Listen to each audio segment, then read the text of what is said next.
Hello parent, तो कैसे हैं आप लोग। उम्मीद करता हूं सभी पेरेंट अच्छे होंगे। तो फाइनली पेरेंट आ चुका है कक्षा 10वीं अर्धवार्षिक परीक्षा 2024-25 class 10th half yearly examination 2024-25 विषय विज्ञान का आपका रियल एंड 100 क्वेश्चन पेपर। ठीक है, तो यहाँ पे जो है काफ़ी ज़्यादा यहाँ पे पेरेंट ये वायरल क्वेश्चन पेपर है, इसको आप कंप्लीट तैयार कर लेना। और पेरेंट मैं आपको यहाँ पे बता दूँ, देखो इंग्लिश मीडियम और हिंदी मीडियम दोनों में यहाँ पे प्रश्न है। ठीक है, हर एक प्रश्न यहाँ पे मैंने देखा है बहुत ज़्यादा इंपॉर्टेंट है, आपके बुक से ही ऐसे सारे क्वेश्चन और सिलेबस के अकॉर्डिंग है।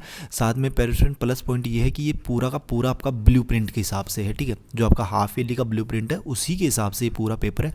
तो आप लोग जो है पेरेंट देखो रियल हो या फेक, ये आप दिमाग से निकाल दो ये वर्ड, तो आपको ये वेरी वेरी मोस्ट टाइम पे मान के भी इसको पढ़ लेना है। ठीक है, हर एक प्रश्न का आंसर मैं आपको बताऊंगा यहाँ पे, तो दिक्कत किस बात की है। ठीक है, क्योंकि अपने को तो बस क्वेश्चन देखना और उसका आंसर देखना है। ठीक है, और यहाँ पे जो है आप लोगों को देखो हर एक प्रश्न का आंसर अपन देखने वाले हैं। तो देखो प्रश्न पहले की अपन बात कर लेते हैं। पहला प्रश्न है आपका, मानव के रक्त में शर्करा स्तर को नियंत्रित करने वाला हार्मोन है। तो पेरेंट ए वाला ऑप्शन आप लोग राइट कर लीजिएगा, इंसुलिन। क्या हो जाएगा इसका, इंसुलिन। देखो इंग्लिश मीडियम वाले स्टूडेंट्स भी देख सकते हैं कि विच hormones control the sugar level in human blood. तो ए वाला ऑप्शन हो जाएगा इंसुलिन।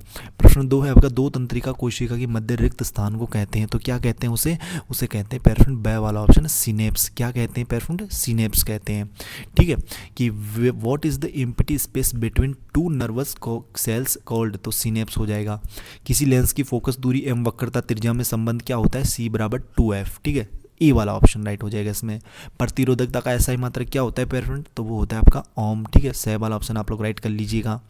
ठीक है, व्हाट इज द ऐसा यूनिट ऑफ रेजिस्टिविटी, तो ओम हो जाएगा इसका।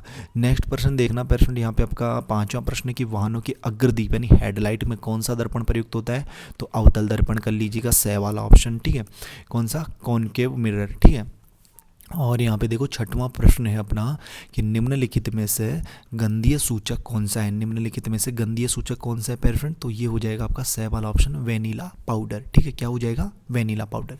कि which of the following is a olfactory indicator. ठीक है, तो सी वाला ऑप्शन वेनिला पाउडर। सातवां प्रश्न है कि कमरे के ताप पर कौन सी धातु द्रव अवस्था में पाई जाती है। तो पेरेंट बे वाला ऑप्शन आप लोग राइट कर लीजिएगा। पारा जो है ना वो एक ऐसी धातु है जो द्रव अवस्था में पाई जाती है कमरे के ताप पर। ठीक है, विच मेटल इज फाउंड और liquid state in at room temperature. तो मरकरी हो जाएगा, बी वाला ऑप्शन। ठीक है, धातु की अम्ल के साथ क्रिया करने पर हाइड्रोजन गैस बनती है पेरेंट, तो यहाँ पे से वाला ऑप्शन आप लोग राइट कर लीजिएगा। ठीक है, और देखो स्वपोषी पोषण के लिए आवश्यक है, व्हाट इज इंसिलियंस फॉर फोटोसिंथेटिक। तो यहाँ पे हो जाएगा आपका इसका डी वाला ऑप्शन, उपरोक्त सभी। क्योंकि देखो CO2 में जल भी आवश्यक है, क्लोरोफिल भी, सूर्य का प्रकाश भी, तो ऑल ऑफ द अबाव इसका राइट आंसर हो जाएगा। 10वां प्रश्न है कि ओजोन परत के विघटन के लिए उत्तरदायी रसायन है, तो वो है आपकी बे वाला ऑप्शन, क्लोरोफ्लोरोकार्बन यानी CFC। ठीक है, अगला प्रश्न देखना पेरेंट, लघुत्रात्मक प्रश्न है अपने, इनकी अपन बात कर लेते हैं। देखिएगा 11वां प्रश्न क्या है कि प्लास्टर ऑफ पेरिस की जल के साथ अभिक्रिया का समीकरण लिखिए। Right the chemical equation for the reaction of plaster of Paris with water. ठीक है, तो आप लोग दोनों लैंग्वेज में इसका आंसर देखिएगा, हिंदी और इंग्लिश में, जैसे अपन ब्लैक बोर्ड पे आंसर लिखते हैं ना उस तरीके से। ठीक है, तो देखिएगा पेरेंट यहाँ पे लिखिएगा आप लोग कि प्लास्टर ऑफ पेरिस यानी CaSO4 डॉट ½ H2O जल के साथ अभिक्रिया करके जिप्सम CaSO4 2H2O बनाता है। ठीक है, तो इस तरीके से आप लिख सकते हैं। और इसका समीकरण भी अपने को लिखना है ना, तो समीकरण आप लोग यहाँ पे लिखिएगा कि CaSO4 डॉट ½ H2O, ठीक है, प्लस H2O, फिर यहाँ पे बनेगा आपका CaSO4 डॉट 2H2O, ये आपका इसमें बन जाएगा। ठीक है, इंग्लिश वाले स्टूडेंट्स भी इसमें आंसर देख सकते हैं कि प्लास्टर ऑफ पेरिस फिर react with water to form gypsum. ठीक है, तो ये आपका बनेगा द केमिकल इक्वेशन, लिख सकते हो यहाँ पे आप लोग। ठीक है, तो ये आपका इस क्वेश्चन का आंसर हो जाएगा। अगला प्रश्न देखना पेरेंट आप लोग यहाँ पे, नेक्स्ट क्वेश्चन अपन देखते हैं। 12वां प्रश्न है अपना कि मैथेन की इलेक्ट्रॉन बिंदु संरचना का चित्र बनाइए।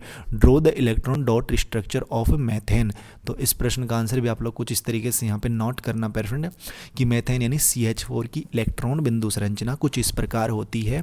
यह चित्र में 1C कार्बन, यहाँ पे डायग्राम इसका देखना। ठीक है, कि यहाँ पे क्या होता है कि कार्बन के चारों ओर 4H यानी हाइड्रोजन परमाणु जुड़े होते हैं, जिसमें हर यहाँ पे क्या बोल रहा है, ये हर हाइड्रोजन के पास एक इलेक्ट्रॉन जो है ना वो डॉट के C के पास 4 डॉट होते हैं। एक सेकंड पेरेंट, पेन जो है ना अपन थोड़ा सा यार बढ़िया वाला ले लेते हैं। ठीक है, थोड़ा दिख ही नहीं रहा है ये। ठीक है, हाँ ठीक है, तो इस तरीके से आप लोग जो है इस प्रश्न का आंसर यहाँ पे कर सकते हो। और हाँ देखो इसमें आपको कुछ इस तरीके से यहाँ पे जो संरचना ना वो बनानी है कि कार्बन के 3 अणु ले लेने, उसके साइड में आपको हाइड्रोजन यहाँ पे जोड़ देना है। इंग्लिश मीडियम वाले स्टूडेंट्स भी इस क्वेश्चन का आंसर देख लीजिए, आंसर इन इंग्लिश में। ठीक है, the electron structure of methane ठीक है, CH4 शोज 1 कार्बन एटम, ठीक है, carbon bond the 4 hydrogen atoms, ठीक है, H with each hydrogen atom sharing 1 electron with carbon, ठीक है। और द स्ट्रक्चर क्या बन जाएगा, स्ट्रक्चर आपका कुछ इस तरीके से यहाँ पे बन जाएगा। अगला प्रश्न देखना पेरेंट, अपन नेक्स्ट प्रश्न की अपन बात कर लेते हैं कि उभयधर्मी ऑक्साइड क्या होते हैं, 2 उदाहरण लिखिए, ठीक है, कि वोट आर एम्प्रो क्या है, एम्प्रोटिक ऑक्साइड, राइट 2 एग्जाम्पल। तो देखते हैं पेरेंट अपन इस प्रश्न का आंसर यहाँ पे, तो लिख लीजिए उभयधर्मी ऑक्साइड वे ऑक्साइड होते हैं जो अम्ल और क्षार दोनों के साथ अभिक्रिया कर सकते हैं। उदाहरण लिख लीजिए zinc oxide ZnO, aluminium oxide यानी Al2O3। और आंसर इन इंग्लिश में आप लोग यहाँ पे इंग्लिश वाले स्टूडेंट देख सकते हैं अपना आंसर कि amphoteric oxide are those oxide that can react with both acid and base. Example आप लोग यहाँ पे देख लीजिए zinc oxide and aluminium oxide, ठीक है, एल्यूमिनियम ऑक्साइड।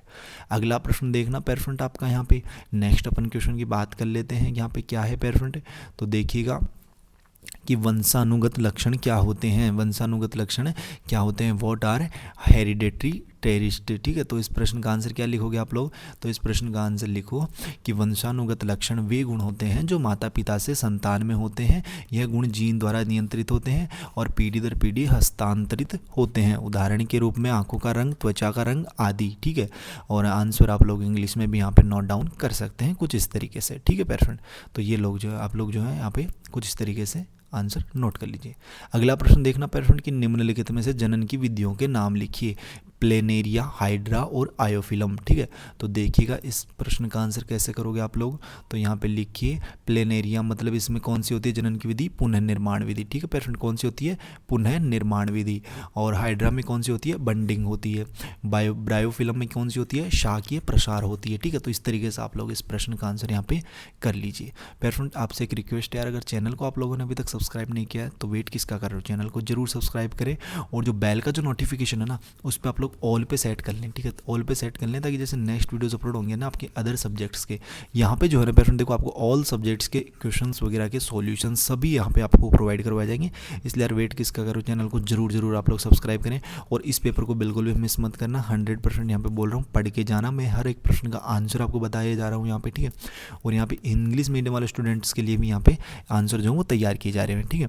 तो आप लोग चैनल को जरूर सब्सक्राइब करें और इसकी PDF वगैरह जो है ना वो आप लोग टेलीग्राम ग्रुप पे ज्वाइन हो जाना, लिंक वीडियो के डिस्क्रिप्शन बॉक्स में, तो वहाँ पे जाके ज्वाइन कर सकते हो। नेक्स्ट प्रश्न देखना पेरेंट आपका 16वां प्रश्न है यहाँ पे कि आयताकार कांच की सिल्ली द्वारा प्रकाश के अपवर्तन का चित्र बनाइए, ठीक है। तो इसमें देखो डायग्राम तो यहाँ पे नहीं बनाया है मैंने, लेकिन यहाँ पे जो है ना आप लोग देखो ये इंग्लिश मीडियम वाले स्टूडेंटों के लिए है, ठीक है, जो अपना पिछला क्वेश्चन था उसका आंसर। तो आयताकार सिल्ली द्वारा प्रकाश के अपवर्तन का चित्र, प्रकाश का एक रेखा के कांच के अंदर प्रवेश करती है जहाँ वह अपवर्तित होती है, कांच की दूसरी सतह पर यह रेखा बाहर निकलने से पहले अपवर्तित हो जाती है। तो आप लोग जो है इसका डायग्राम भी बनाना है आपको इसमें, ठीक है। तो पेरेंट इस वीडियो में अपन इतने ही क्वेश्चन कवर करेंगे, जल्दी अपन नेक्स्ट आगे की जो क्वेश्चन अपने लघु उत्तरात्मक, लघु दीर्घ उत्तरात्मक तथा दीर्घ उत्तरात्मक जल्दी अपन कवर करने वाले हैं, ठीक है। तब तक मैंने जितने प्रश्न बता दिए उन सभी को अच्छे से तैयार कर लीजिए। कोई डाउट हो कमेंट बॉक्स में बताइए, PDF आपको बताइए टेलीग्राम ग्रुप पर। मिलते हैं पेरेंट जल्दी नेक्स्ट वीडियोज़ में इसी होशम जोश के साथ, तब तक सभी पेरेंटों को बाय, धन्यवाद, टेक केयर।